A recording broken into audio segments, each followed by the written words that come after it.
these crazy times. It's an honor to still be here and trying to teach Sunday school. I want to thank everyone for joining in, and in order to be respectful of your time and to try to cover all the things we're trying to get done, we're just going to jump right in. Last week, we began what I think is going to be a short series based upon love. And I know anytime you say, let's talk about love, immediately our heads go to, but what about holiness, and what about justice, and what about judgment, and what about purity? And all of those things are extremely important. But because of that, and because of that, that hair standing up on the back of our necks, I think sometimes we don't deal with the love of God as much as we should. And we have to remember what Paul said in Corinthians 13. Remember, he's going through this list, and he says, what if you have all the ability to speak, and what if you, which I don't have, and what if you have all the wisdom and all the knowledge, and what if you have all faith, and what if you're doing all service? Well, with all of those great list of things, if you're doing them without charity, he said, you're nothing other than a sounding brass and tinkling cymbal. He said, you're nothing other than a loud noisemaker drawing attention to yourself. And those things were drawing attention to go to a religious service, which was empty and unfruitful and unhelpful. And he says, so, later on in that chapter, then he goes on to say, faith, hope, and love, but the greatest of these is love. It's important. It's at the top. It must be there. In Colossians chapter 3, Paul writing would say the same thing. You got this list of things you got to put on, but above all of this list of things you got to put on love, because love is what binds in perfectness. Love is what holds all these things together. And so, for this reason, we're kind of looking at it. Now, last week we looked at the simple fact that love comes from God. God is the initiator of our love. We love because he first loved us. Romans 5, while we were yet sinners, while we were unlovely, that's when he loved us. But if, we love because he loves and his love is perfect, why do we struggle so much in love? Well, because in order to respond well to the love of God, we have to see how much he did for us. We have to see what that love is. And nothing dies harder than the desire to think well of oneself. Which is why we ask the question, do we really believe that where we deserve to be is hell? Do we really see what he has done for us and how he continues to do, and how backslidden and how weak and how much we stumble, and yet he loves and he's there and he doesn't leave? In order to love, we've got to see how much he is doing for us. And the return is we love because he loved.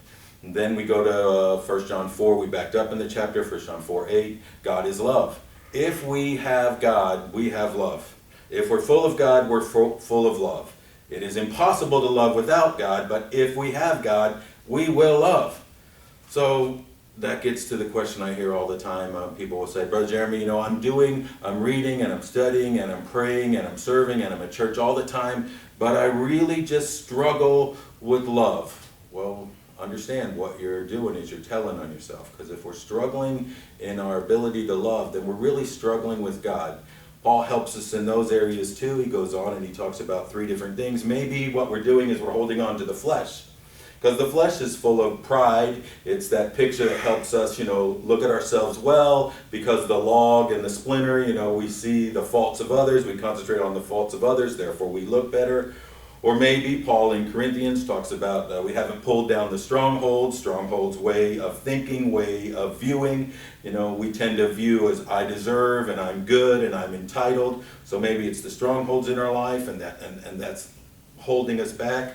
Maybe we just like walking the road the way of the natural man, and it's natural to hurt. It's natural to hurt onto that hurt. It's natural to hold on to that pain. It's natural to look at other people's failures. But we should be more attentive to what he told us in John chapter 13, verse 14. A new commandment I give unto you, that ye love one another, as I have loved you, that ye also love one another. By this shall all men know that ye are my disciples, if ye have love one for another. When we made this conclusion, again, all just trying to wrapping up where we left off last week, we should be more concerned with loving than being loved. We should be more concerned with how we're treating others than how they're treating us. Now, in order to do that, we've got to die to the flesh, we've got to put off the natural man, and we have to tear down some of those strongholds. You see, instead of us holding on to what we know and what is natural in our life, we need to learn to grow to what is not natural. We need to learn to understand what is not natural for us to understand, and that is God's love for us. As we grow in our understanding of His love for us, we will grow in our ability to love others, to love our wives, to love our husbands, to love our children, to love our friends, to love our neighbors, and then to get to the place where we love those who are unlovely, to love our enemies. That is the purpose of this study. In an attempt to start this, last week we tried to review, although I admit it was a little rough. This camera thing is not, comfortable for me. I'd much rather see faces scowling. I don't know why that is. Probably says something about, the way I view life. But the camera's a little bit tougher. But we tried to look at this picture given to us in the groom's love for the bride. I'm not going to review all of those things. We'll just throw in this. Remember, the groom's love for the bride. The groom's love has to be offered. The bride has to accept it. And so as we go forward in this, what we're talking about is God's love for that group that is His, that group that has accepted. Today we're going to try to go a little bit further, and we're going to look at 3 aspects of Christ that strengthen His love for us. We're going to begin in Hebrews chapter 4 with verse 15.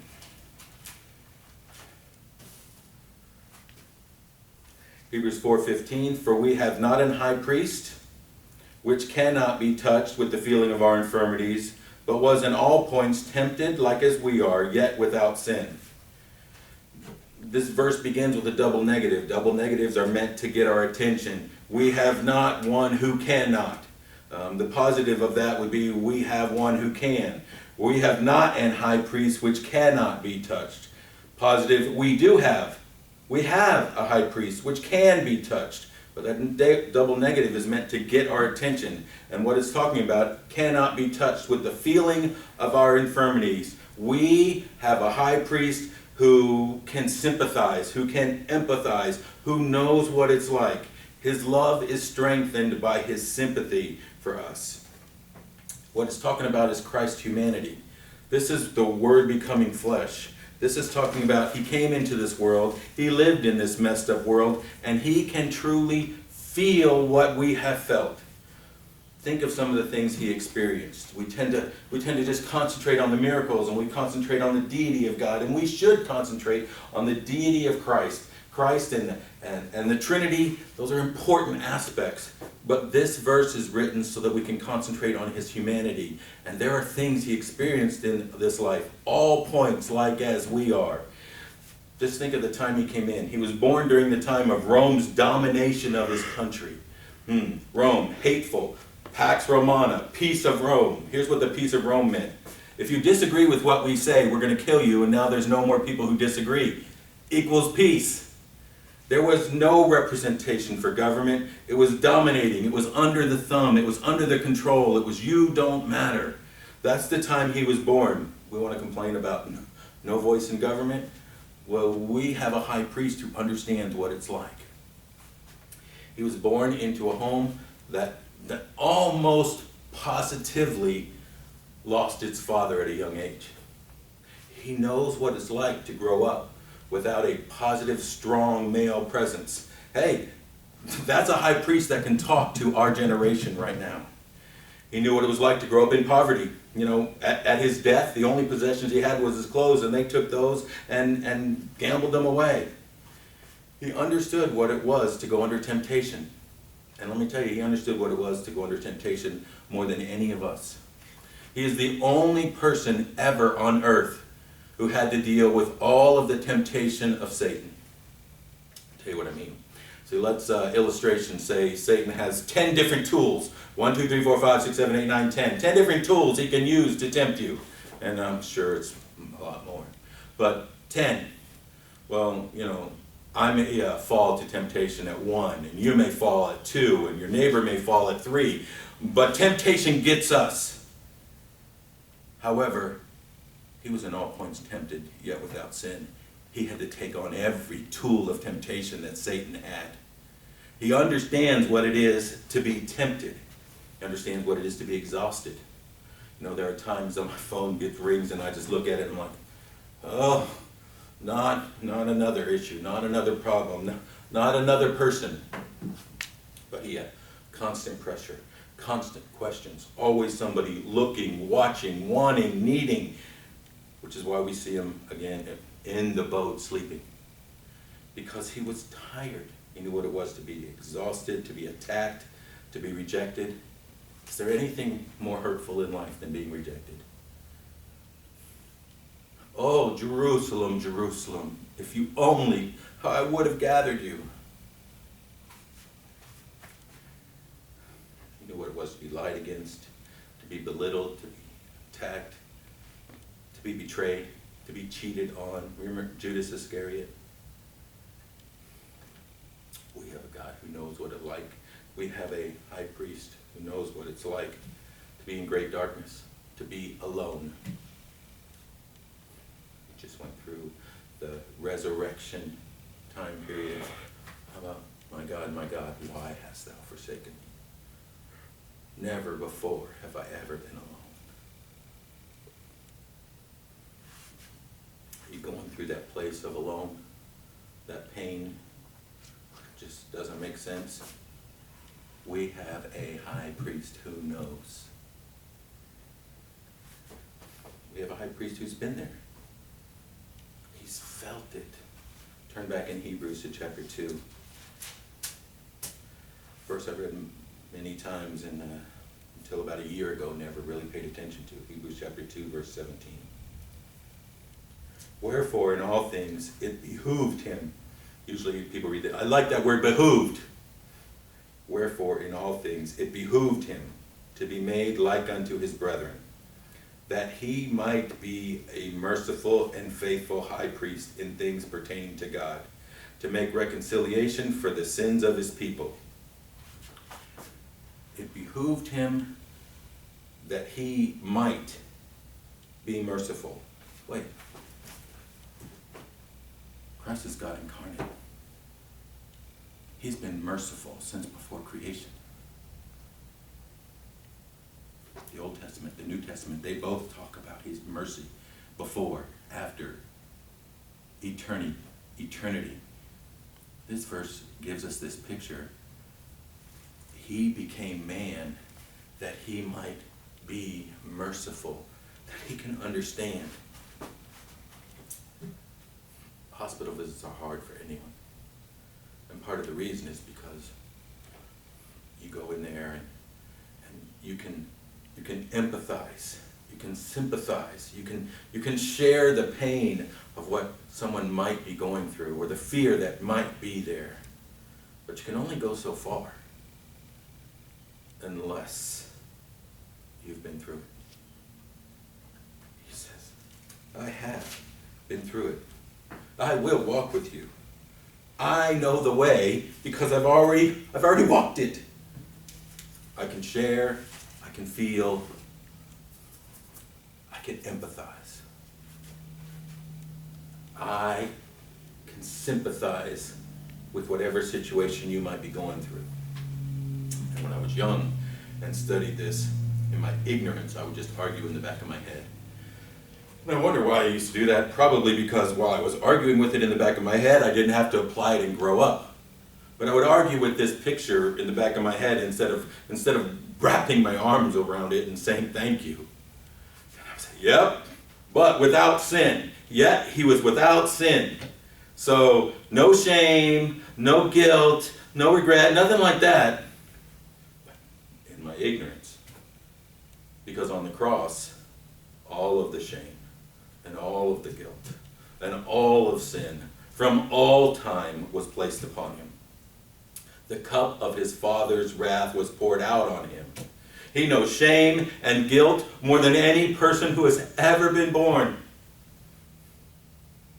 See, what this is telling us is that our sin, our shame, and our guilt, that all of these things cast upon him, listen to this, I love this. Our guilt, our sin, and our shame, they moved God more to pity than to anger. That's why he came. That's why he lived. That's why he died. That's why he rose. Because he empathizes and sympathizes and pities.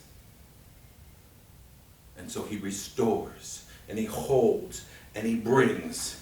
And he says, I will never leave. I will walk. We have a high priest who grows, who is strengthened to love us because he's been there and he knows how it feels. 2, we have a God who is strengthened in his love by his commitment. He says, I'll love you in life, I'll love you in death, I'll love you eternally. Now in our society, love doesn't last. To tell someone, I will love you forever, immediately, doubt, ding, ding, ding. If there's a red light, it's going off. Bing, bing, bing, bing, bing, bing, bing, bing. Do not trust, do not trust, do not believe. Marriages don't last. And I'm talking marriages. There's a lot of people who are not divorced, but that doesn't mean they're still in a marriage. Okay, just not divorcing is not a loving marriage. A loving marriage is one that treats each other based upon the ingredients given to us in 1 Corinthians 13. Hope, bear, believe, endure, long-suffering. There's some respect there. Families don't last. Kids hate parents, parents hate kids, they write each other off. Friendship changes all the time. When we start talking about a love forever, there is a natural suspicion, there's a doubt that arises. But not with him. So what I did is I said, let's take a look at why do marriages break up. Google's good for some things. Got three top reasons why marriages break up.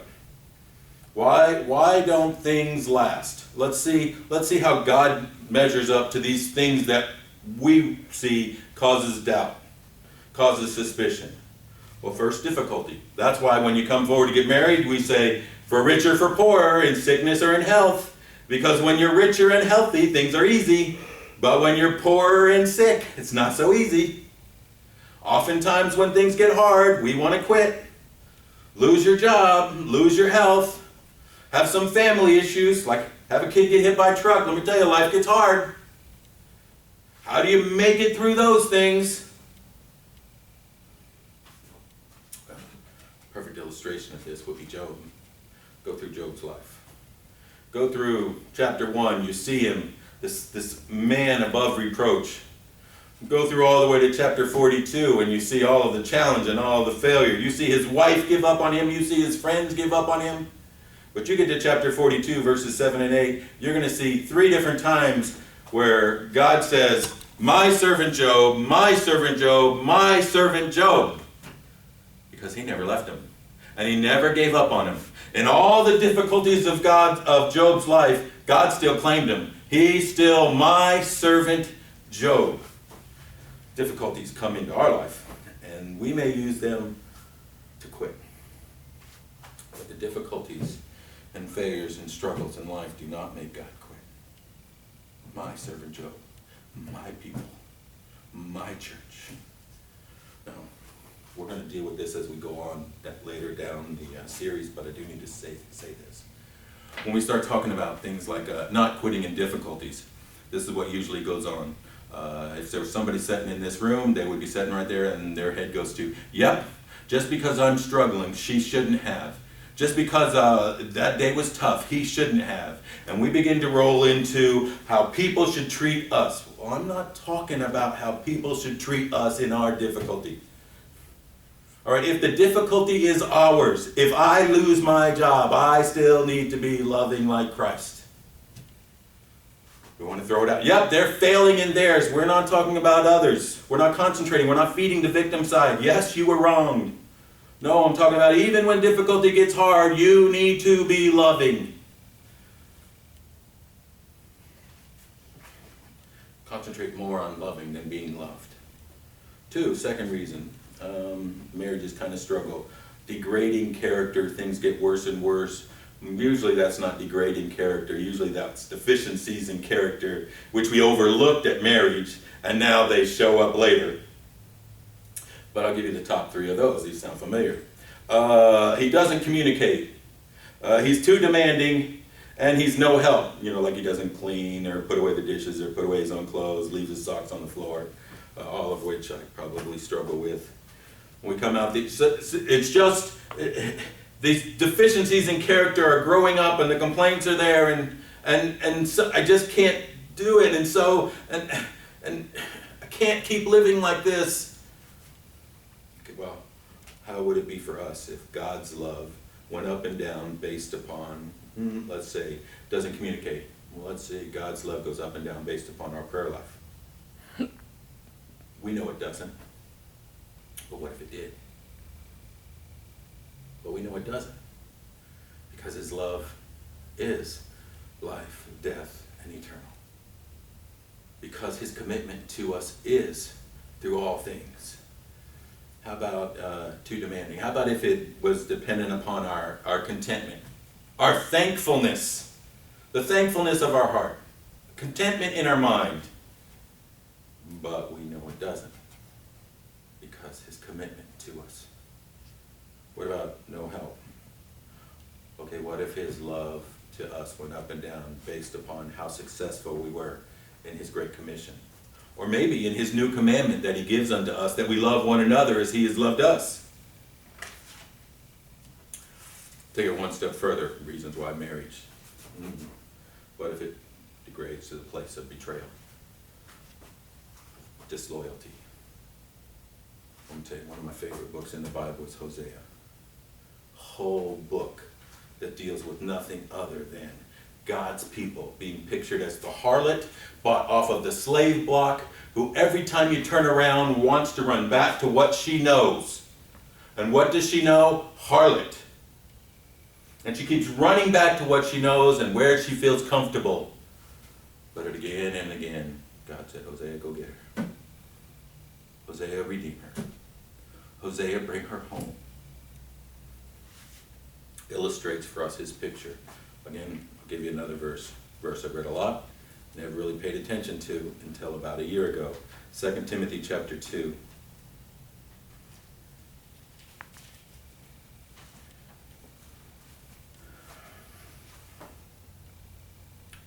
Verse 13. If we believe not, if we, writing to the church, if we, members of the church, believe not, yet he abideth faithful. I don't know what people who believe that they can lose their salvation do with this verse. If we believe not, yet he abideth faithful. Why? Because he cannot deny himself. Okay. He's the head. We're the body. The head can't live without the body. He's joined it together in some super way. He's the vine. We're the branches. How can the vine look out there to the branches and say, I know you're attached right here, but you're not of me? It's the picture of a bride and the bridegroom. What do we say? Become one flesh. How can you separate that? He's stronger than our betrayals. He's stronger than our deficiencies. He's stronger than our difficulties. Which is why Peter, in betrayal, in denial, in right afterwards he says, Peter, do you love me? I'm not done with you. Go feed my sheep. Peter, you're still mine. You're still a branch. You're still part of the body. His love is strengthened by his commitment. Finally, number 3, his love is strengthened by his anticipation. John 14:3, and if I go and prepare a place for you, I will doubtless come again. I like that. I will doubtless. What a stupid question. Of course. I love you. If I go away, it's just to prepare a place for you, and of course I'm coming again. The whole thing is to receive you to myself. The whole purpose is so we're together.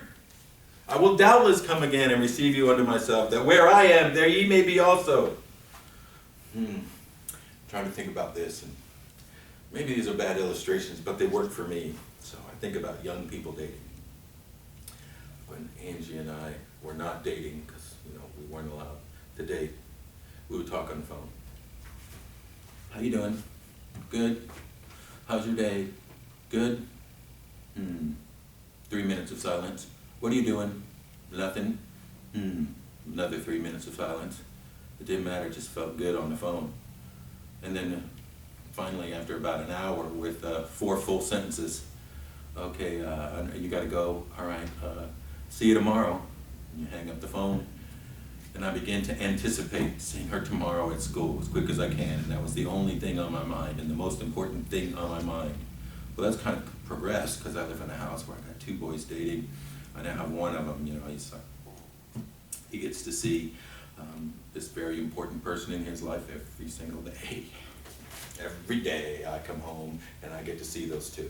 And then somewhere towards the end of the day, I guess 9 o'clock or so, he's like, okay, I'll walk you out, time to go. They walk outside, they say goodbye. But as soon as he walks in, it's like, 11 more hours, I get to see her again. The countdown starts.